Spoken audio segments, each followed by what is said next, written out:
வம்சாவளியினர் எப்படி அதை புனிதமா கருதுகிறாங்க அப்படிங்கிறதுக்கு ஒரு சின்ன எடுத்துக்காட்டு சமீபத்துல ஆஸ்திரேலியால நடந்த ஒரு விஷயம். பிரிஸ்பேன் அப்படிங்கிற ஒரு ஊர்ல ஒரு ஃபுட்பால் மேட்ச் நடந்துச்சு.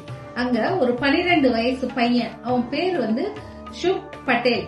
அவன் கழுத்துல ஒரு துளசி மாலைய போட்டுட்டு விளையாடினான். அப்போ ரெஃபரி தம்பி இதெல்லாம் மத சம்பிரதாயமா இருக்கு, இதை நீ போடக்கூடாது அப்படின்னு சொல்லி அதை கழட்ட சொன்னார். அவன் என்ன சொன்னா, நான் 5 வயசுல இருந்து இந்த மாலையை போட்டிருக்கேன், இதை நான் புனிதமா கருதுறேன், இந்த விளையாட்டுக்காக நான் இதை கழட்ட மாட்டேன் அப்படின்னு சொல்லி அந்த தம்பி கிளம்பி போயிடுவான்.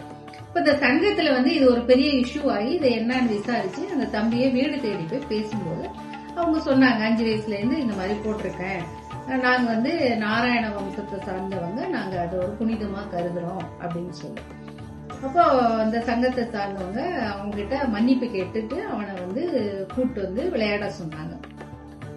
இதுல இருந்து என்ன தெரியுதுன்னா, நம்மளுடைய வம்சாவளியினர், இந்திய வம்சாவளியினர் நம்முடைய கலாச்சாரம், பண்பாடு, மத நம்பிக்கையெல்லாம் எவ்வளவு புனிதமா கருதுறாங்க அப்படிங்கறது இது ஒரு சின்ன எடுத்துக்காட்டா நான் சொல்றேன்.